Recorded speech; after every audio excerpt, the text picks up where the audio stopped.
my years in med school, I've been taught that vaccines do generate an immune response in order to protect an individual from future exposures to the disease.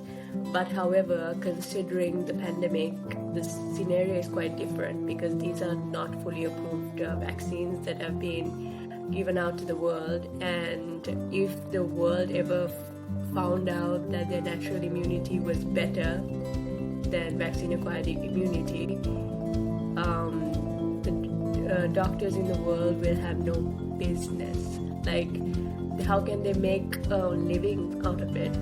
And it's like, if the world ever knew that they did not need drugs, they did not need artificial medication, that would put them out on the streets.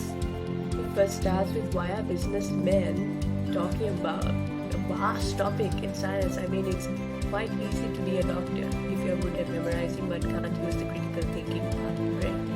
It's like, what are these businessmen psychologically doing is trying to promote the product.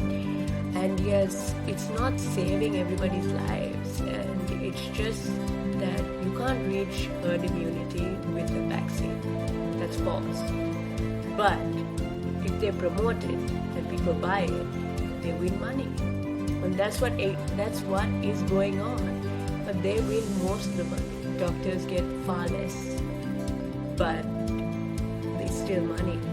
It's still going towards their living. Doctors in the pharmaceutical industry, they trust on each other's work, but they don't know that they've been controlled by someone who doesn't know anything about the topic. And that's the irony right there. It's like, most of the doctors have to know that they have to see the bigger picture. It's not about winning money because just because you manipulated the public on taking the vaccine, you're not saving anyone's lives. The media never taught us both sides of the story. It's like, you had to figure it out. Like, you had to search for the truth. And that's why it's not so easy. Nobody's going to tell you, unlike a person like me, but how are you guys going to find someone like me out of 7 billion people? Like, a lot of doctors and a lot of med students won't speak about this in public because they're afraid, because they want to have a job in this sector, and they're afraid that if they speak up, they'll be kicked out of their own jobs. And some of them actually dream of the future, being a doctor in a public hospital, and so they are afraid if they speak out, they won't have that opportunity. It's all about the money and the salary. We live in a democratic country, but we have no rights of speech. How ironic, especially in the medical sector. Podcast, I mentioned that if you look at the stats, they say it's incorrect to say there's a 98% survival rate. So there's a 1% mortality rate considering COVID-19, which is the same compared to other traumatizing diseases. Which is why I don't understand why it has to be such a medical pandemic. It's not actually. Everything has been organized. It's organized crime. I mean that I have friends who are doctors and I have friends who are med students, and they tell me that every time they go to the hospital, someone died of COVID-19, and that can be a grandmother who had diabetes and died of diabetes, but will still be recorded as deaths from COVID-19. Some guy might have a similar disease to the flu, and that guy would be tested positive for COVID-19. So there is a big, huge irony there. But that doesn't mean that the disease does not exist. It does exist. And since many people are being vaccinated, it spreads. The vaccine, you're back at square one. Public doesn't know is that they're not doing anything just because they take the vaccine. And those businessmen and businesswomen are like influencers It's not like, oh my god, Cameron Diaz just took the vaccine, so I should too. No, it's not like that. It's not a product like a perfume or lipstick. It's a vaccine. Okay? You're not doing anything. You're just helping it to spread more. Because there are possibilities that it can spread. And it can attack another person's immune system. Or the vaccine may be too strong for your own immune system.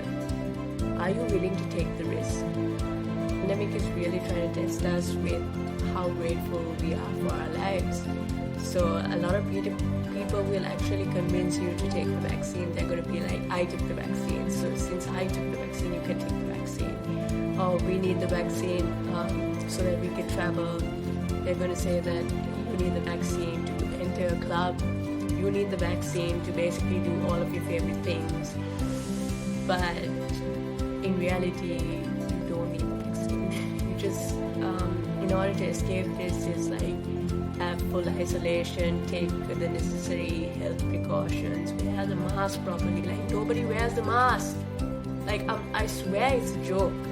Like, everybody is like half hanging their mask when I see them, and it's like, it's going to protect you.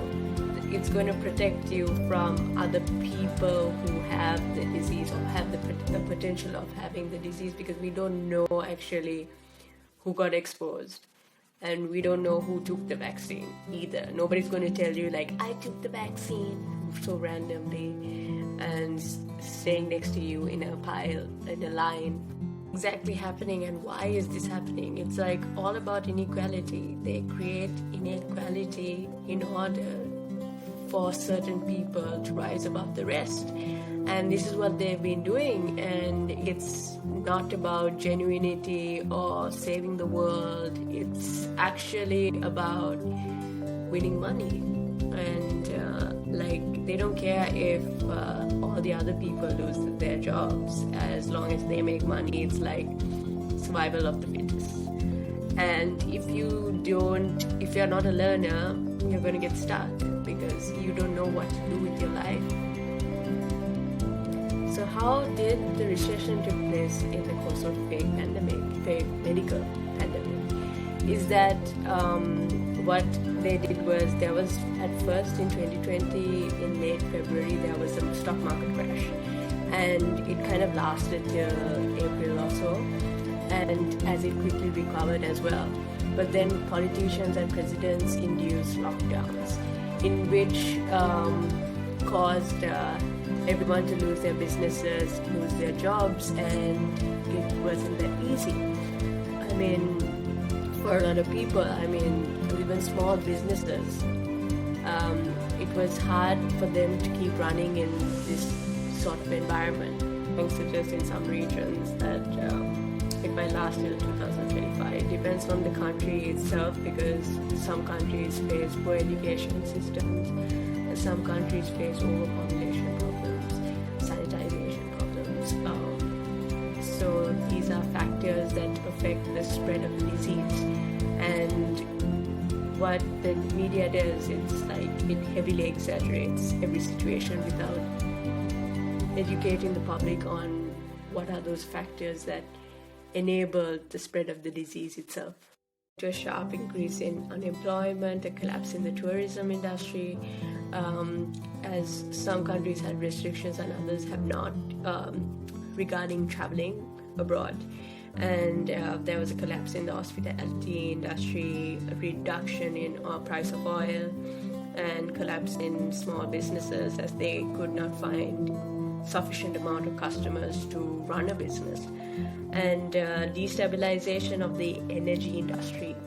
There is an increase in governmental debt, and even higher increased gap between the rich and poor because of the inequality.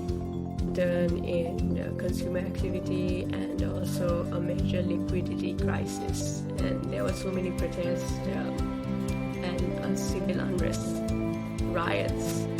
I suggest, like in my podcast, that one of the best careers would be people who were self-employed, running their own services, like plumbers, electricians, educators, and teachers. And those are like, if you're an educator during this moment, it's absolutely beneficial. I mean, you could earn from this moment of time if you go solo by yourself. And other people who probably have a more secure job include nurses, physician assistants, lawyers to handle bankruptcies, mostly IT workers, because when everybody's at home, everybody looks at social media and the internet. So yes, project managers and sales reps, yes. And the most profitable career will be digital marketing, especially in this time of crisis. And the most benefiting jobs for recession would be technicians, accountants, credit and debit management, counselors, public safety workers, senior care principals, delivery and courier services, because we're still buying stuff.